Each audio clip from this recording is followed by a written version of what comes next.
អានេះពិសេសណាពុកម៉ែបងប្អូនយើងជាពិសេសបរោះគាត់មានបញ្ហាខ្សោយអាគុយខ្សោយអីហ្នឹងពិសេសណាដើមទន្លីហើយខ្ញុំជឿជាក់ថាពុកម៉ែបងប្អូនមើលទៅស្លឹករបស់វាមាន3ស្លឹកទាំងអស់ចឹងហើយដើមរបស់វាមែករបស់វានៅពេលខ្ចីវាពណ៌ចេះហើយបើយើងត្រាំស្រាផឹកធ្វើឲ្យបាយឆ្ងាញ់ណាញ៉ាំបាយឆ្ងាញ់បាទមួយទៀតតកតងជាមួយស្លឹកពុកម៉ែបងប្អូនណាទស្សនាវីដេអូនេះបាទហើយនៅពេលនេះកំពុងតែនៅក្នុងអូមួយណាអើយមែនតើទៅយើងអាចនិយាយបានថាយើងត្រូវការស្រាវជ្រាវនៅរុក្ខជាតិថ្មីហើយអញ្ចឹងទេបើយើងមិនមកយើងក៏មិនអាចស្វែងរករុក្ខជាតិទាំងអស់នឹងឃើញដែរដល់ឥឡូវនេះចឹងកំពុងតែនៅក្នុងអូនេះមួយហើយយើងឃើញដើមមួយហើយដើមទន្លាពុកម៉ែបងប្អូនណាដើមទន្លាចង់បង្ហាញពុកម៉ែបងប្អូននៅដើមទន្លានេះហើយទន្លានេះមែនតើទៅខ្ញុំមើលឯកសារតាក់ទងជាមួយដើមទន្លានេះគឺមានប្រយោជន៍ច្រើនណាប្រយោជន៍ច្រើនមែនតើពុកម៉ែបងប្អូនប៉ុន្តែទន្ទឹមនឹងយើងមកឃើញដើមទន្លានេះពុកម៉ែបងប្អូនក៏យើងឃើញតាក់ទងជាមួយនឹងដើមរ៉ែដៃច្រើនណាច្រើនមែនតើនៅនេះពីមុនធ្លាប់ជួបដែរប៉ុន្តែយើងមិននឹកស្មានថានៅនេះដើមច្រើនអញ្ចឹងខ្ញុំបែរកាមេរ៉ាពុកម៉ែបងប្អូនមើលបន្តិចបាទពុកម៉ែបងប្អូនទាំងអស់គ្នាណានេះសិតតែដើមរ៉ែដៃចារ៉ែដៃណាអានេះពិសេសណាពុកម៉ែបងប្អូនយើងជាពិសេសបរោះ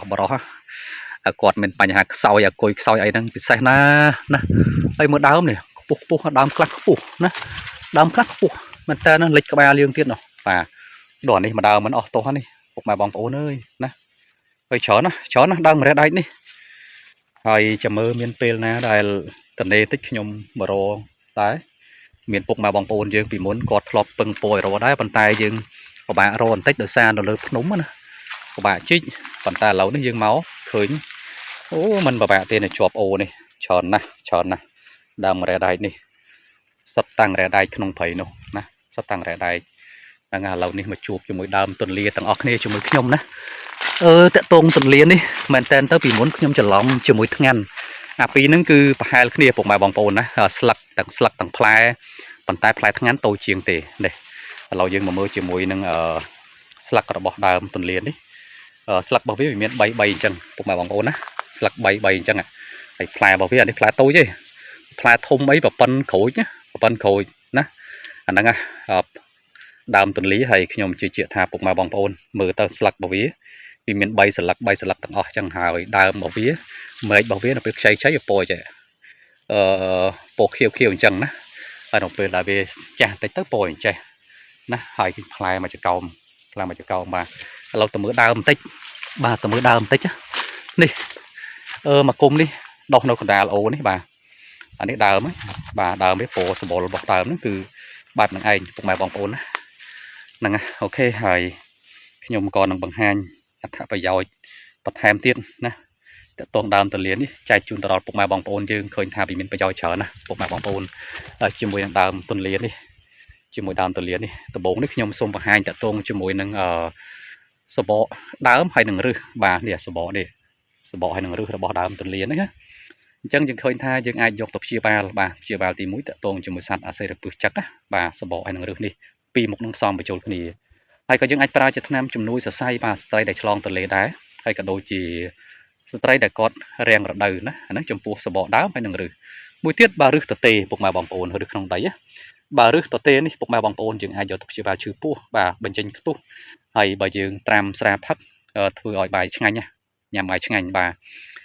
មួយទៀតតកតងជាមួយស្លឹកពុកម៉ែបងប្អូនណាតកតងជាមួយស្លឹកទន្លានេះពុកម៉ែបងប្អូននេះស្លឹករបស់វាហ្នឹងបាទខ្ញុំទៅថតឲ្យមើលស្លឹកតែម្ដងទៅណាស្លឹកនេះក៏យើងឃើញថាយើងអាចយកទៅធ្វើជាឱសថបានដែរពុកម៉ែបងប្អូននេះ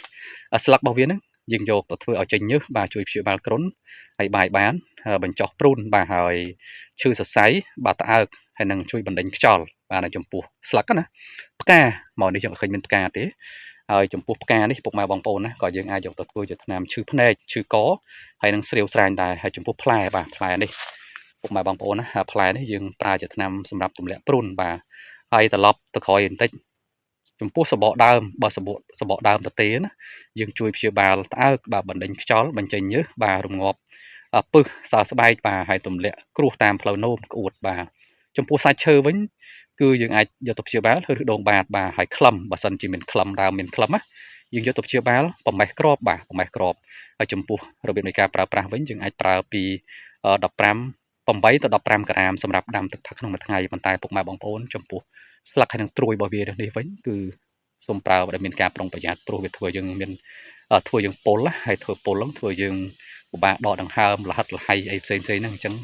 សូមមានការប្រុងប្រយ័ត្នចំពោះការប្រើប្រាស់បាទតកតងជាមួយស្លឹកហើយនឹងត្រួយរបស់ដើមទុនលានេះពុកម៉ែបងប្អូនណាអញ្ចឹងទេពុកម៉ែបងប្អូនខ្ញុំបានបង្ហាញរួចហើយជាមួយអត្ថប្រយោជន៍របស់បាទ